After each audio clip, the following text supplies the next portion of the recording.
ಅಂಗಾರಕ ಸಂಕಷ್ಟಿ ಚತುರ್ಥಿಯ ಸಂಪೂರ್ಣವಾದಂತಹ ಮಾಹಿತಿ. ಅಂಗಾರಕ ಸಂಕಷ್ಟಿ ಚತುರ್ಥಿ ಅಂದರೆ ಮಂಗಳವಾರ ಬರುವಂತಹ ಸಂಕಷ್ಟಿ ಚತುರ್ಥಿ.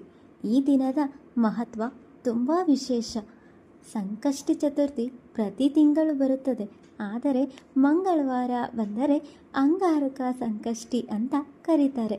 ಈ ದಿನ ಮಾಡಿದ ವ್ರತ ಬಹಳ ಶಕ್ತಿಶಾಲಿ ಅಂತ ನಂಬಿಕೆ ಕೂಡ ಇದೆ. ಇನ್ನು ದೇವ್ರು ಯಾರು? ಈ ದಿನ ಲಾರ್ಡ್ ಗಣೇಶ ಪೂಜೆ ಮಾಡ್ತಾರೆ. ಅವರು ವಿಘ್ನ ವಿನಾಶಕ, ಎಲ್ಲ ಕಷ್ಟಗಳನ್ನು ದೂರ ಮಾಡುವಂತಹ ದೇವರು. ಇನ್ನು ಅಂಗಾರಕ ಅಂದರೆ ಅರ್ಥ ಏನು ಗೊತ್ತಾ? ಅಂಗಾರಕ ಅಂದರೆ ಮಾಸ್ ಅಂದರೆ ಮಂಗಳ ಗ್ರಹ. ಮಂಗಳವಾರ ಕೂಡ ಈ ಗ್ರಹಕ್ಕೆ ಸಂಬಂಧಪಟ್ಟ ದಿನ. ಆದ್ದರಿಂದ ಈ ದಿನದ ಪೂಜೆ ವಿಶೇಷ ಫಲವನ್ನು ಕೊಡುತ್ತದೆ ಅಂತ ಹೇಳ್ತಾರೆ. ಇನ್ನು ಈ ವ್ರತ ಹೇಗೆ ಮಾಡಬೇಕು ಅನ್ನೋದಾದರೆ, ಬೆಳಗ್ಗೆ ಬೇಗ ಎದ್ದು ಸ್ನಾನ ಮಾಡಿ ಮನೆ ಸ್ವಚ್ಛತೆಯನ್ನು ಮಾಡಿ ಗಣೇಶನ ಮೂರ್ತಿ ಅಥವಾ ಫೋಟೋ ಮುಂದೆ ದೀಪವನ್ನು ಹಚ್ಚಿ, ಇನ್ನು ಗರಿಕೆ ಅಲ್ವಾ, 21 ಗರಿಕೆ, ಮೋದಕ ಅಥವಾ ಕಡುಬು ಮತ್ತು ಹೂವು, ಅಕ್ಷತೆ. ಇನ್ನು ಪೂಜೆ ವಿಧಾನ ಅಂದರೆ ಗಣೇಶ ಮಂತ್ರವನ್ನು ಜಪ ಮಾಡ್ತಿರಬೇಕು. ಸಂಕಷ್ಟಿ ವ್ರತ ಕೇಳಿ ಓದಬೇಕು. ದಿನಪೂರ್ತಿ ಉಪವಾಸ ಇರಿ. ಇನ್ನು ರಾತ್ರಿ ಚಂದ್ರನ ದರ್ಶನ ಮಾಡಿ ನಂತರ ಉಪವಾಸವನ್ನು ಮುಗಿಸ್ಬೋದು. ಇನ್ನು ಈ ವ್ರತಕಥೆಯ ಬಗ್ಗೆ ಹೇಳಬೇಕು ಅಂದರೆ, ಒಮ್ಮೆ ಭಕ್ತರು ಕಷ್ಟದಲ್ಲಿದ್ದಾಗ ಅವರು ಲಾರ್ಡ್ ಗಣೇಶನನ್ನು ಪ್ರಾರ್ಥಿಸಿದರು. ಅವರು ಸಂಕಷ್ಟಿ ವ್ರತ ಮಾಡೋದ್ರಿಂದ ಎಲ್ಲ ಸಮಸ್ಯೆಗಳು ಕೂಡ ನಿವಾರಣೆ ಆಯಿತು. ಆದ್ದರಿಂದ ಈ ವ್ರತವನ್ನು ಭಕ್ತಿಯಿಂದ ಮಾಡಿದರೆ ಕಷ್ಟಗಳು ದೂರ ಆಗುತ್ತೆ ಅಂತ ಕೂಡ ನಂಬಿಕೆ ಇದೆ. ಹಾಗೆ ಅಂಗಾರಕ ಸಂಕಷ್ಟಿ ಚತುರ್ಥಿ ತುಂಬಾ ವಿಶೇಷ. ಅದರಲ್ಲೂ ಮಂಗಳವಾರ ಬಂದಿದೆ ಅಂದರೆ ತುಂಬಾ ವಿಶೇಷ ಅಲ್ವಾ?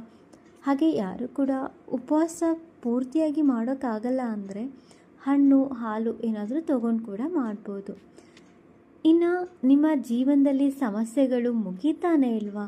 ಎಷ್ಟು ಪ್ರಯತ್ನ ಮಾಡಿದ್ರೂ ಅಡಚಣೆಗಳು ಬರುತ್ತಿದೆಯಾ? ಆಗ ಒಂದು ಬಾರಿ ಭಕ್ತಿಯಿಂದ ಅಂಗಾರಕ ಸಂಕಷ್ಟಿ ಚತುರ್ಥಿ ವ್ರತವನ್ನು ಮಾಡಿ ನೋಡಿ. ಈ ಪವಿತ್ರ ದಿನದಲ್ಲಿ ವಿಘ್ನ ವಿನಾಶಕನಾದ ಲಾರ್ಡ್ ಗಣೇಶನನ್ನು ಪೂಜಿಸಿದರೆ ಅಸಾಧ್ಯವೆನಿಸಿದ ಸಮಸ್ಯೆಗಳು ಸಹ ಸುಲಭವಾಗಿ ದೂರವಾಗುತ್ತದೆ. ಪುರಾಣಗಳು ಹೇಳುತ್ತವೆ, ಒಮ್ಮೆ ಭಕ್ತರು ತುಂಬ ಸಂಕಷ್ಟಗಳಲ್ಲಿ ಸಿಲುಕಿದಾಗ ಅವರು ಗಣಪನನ್ನು ಪ್ರಾರ್ಥಿಸಿದರು. ಆಗ ಗಣೇಶನು ಹೇಳಿದನು, ನನ್ನನ್ನು ಸಂಕಷ್ಟಿ ಚತುರ್ಥಿಯಂದು ಉಪವಾಸದಿಂದ ಪೂಜಿಸಿ ನಿಮ್ಮ ಎಲ್ಲ ಕಷ್ಟಗಳನ್ನು ನಾನು ದೂರ ಮಾಡುತ್ತೇನೆ ಎಂದು. ಆದ್ದರಿಂದಲೇ ಈ ವ್ರತ ಪ್ರಾರಂಭವಾಯಿತು. ಇದಲ್ಲದೆ ಈ ಸಂಕಷ್ಟಿ ಮಂಗಳವಾರ ಬಂದರೆ ಅದನ್ನು ಅಂಗಾರಕ ಸಂಕಷ್ಟಿ ಅಂತ ಕೂಡ ಕರೀತಾರೆ. ಇದು ಮಾರ್ಸ್ನ ಶಕ್ತಿಯ ಜೊತೆ ಸೇರಿದ ಅತ್ಯಂತ ಶಕ್ತಿಶಾಲಿ ದಿನ. ಈ ದಿನ ನಾವು ಮಾಡುವ ಒಂದು ಚಿಕ್ಕ ಪ್ರಾರ್ಥನೆಯೂ ಕೂಡ ನಿಮ್ಮ ಜೀವನದಲ್ಲಿ ದೊಡ್ಡ ಬದಲಾವಣೆಯನ್ನು ಕೂಡ ತರಬಹುದು.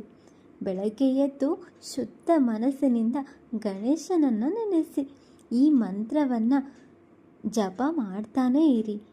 ಓಂ